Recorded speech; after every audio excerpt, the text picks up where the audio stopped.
I'm not one to get political like ever, but this bothers me. Welcome back to another episode of the RV Voice. Today's episode dives into something much deeper than floor plans and RV tips. We're talking about public lands here. The backbone of RV travel, boondocking, off-grid adventure, and the freedom to roam. That's what we do. But right now, that freedom is under serious pressure. We're breaking down what's happening with the proposals of selling off millions of acres of BLM and Forest Service lands and why it matters to every RVer. So what's happening? Under the Republican budget proposal tied to the Trump agenda, Congress could mandate the sale of up to 3 million acres of public ground within the next 5 years and potentially designate up to 250 million acres as candidates for future sale. That's a lot of acres. That's not cool. This includes BLM land, Forest Service land, and potentially parts of wilderness study areas. These are the places where we boondock, hike, hunt, fish, ride, reconnect, touch grass, chill with nature, become one with nature, connect with the outdoors, disconnect from the 9 to 5, whatever it may be. We all have used it at some point in time. The proposal is marketed as a way to create more land for housing and generate billions in revenue. But many of these lands are remote, fire-prone, and ecologically fragile, and not really places that developers are lining up to build homes. So why it matters for RVers. Public lands are the playground for the RV lifestyle. We're talking about the wide open West, from Utah Slick Rock to Arizona deserts and the forests of Oregon and Washington, Idaho, all this stuff over here, basically the Rockies West. And then you're talking about Alaska as well. So these lands allow us to do a couple things, right? Free and low-cost camping, off-grid adventure, national monument and wildlife access, unmatched scenic routes, and dispersed camping. Losing access to these lands isn't just bad for nature. It would directly impact where we camp, the cost of RV travel, and our ability to boondock and avoid packed campgrounds. No bueno. I was just doing this weekend, camping out by some river up near McCall, Idaho.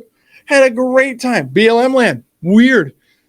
I would hate it if that spot I couldn't go back to. I had my shoes off. I was barefoot for like 6 hours, and I had a great time doing it, just chilling by the river, listening to nature.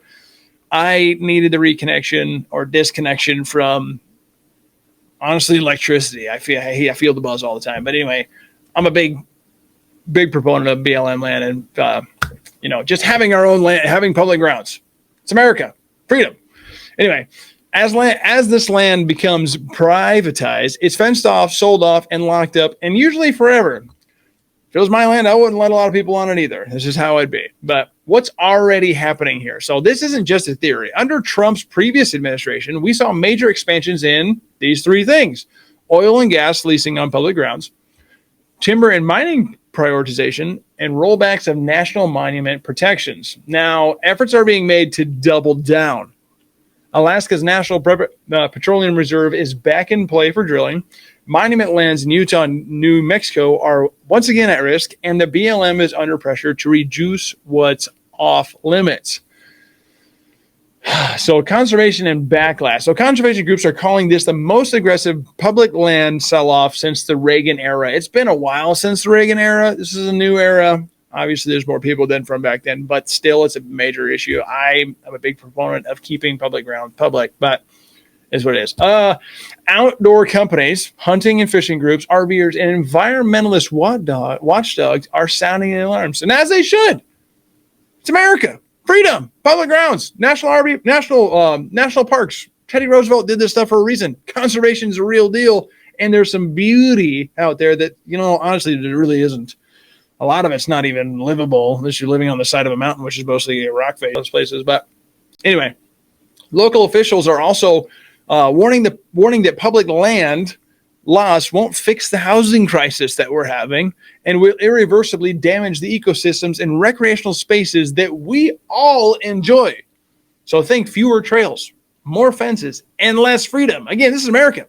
Freedom's, you can use the American words for freedom. You think America, you think freedom. That's how it is. Everyone knows that. Anyway, what can you do? So here's what you can do to take action. Follow advocacy groups like Outdoor Alliance, Backcountry Hunters and Anglers, and Keep It Public. It's called keep it public, but you can keep it public. Post about it, talk about it, whatever it is. Reach out to your representatives, especially if you live in the West. Again, that's where most of this stuff is. Most of it's going to be up for sale, possibly.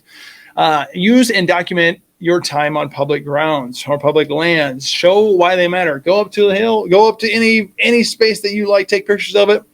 Hashtag public lands. I don't know how it all works, but just talk about it, post about it, follow people, support businesses and creators who defend public access.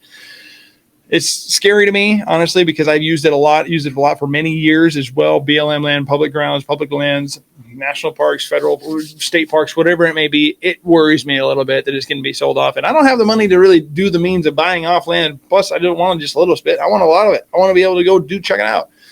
Public grounds is what it's here for. So to wrap things up, guys, RVers are freedom seekers, but freedom requires stewardship. If we want the next generation to enjoy these wild places, disperse camping, and simply enjoy watching the sunset over some BLM land or public lands, we need to speak up.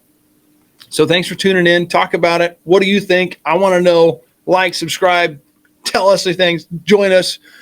I want to know more about this, what you guys think, and that's kind of my take on it. I don't want it to happen, but if it does, I'm going to try and scrounge up some money and buy a piece of ground if I can. I can't really do a whole lot, but we can talk about it. So stay tuned for more from the RV Voice.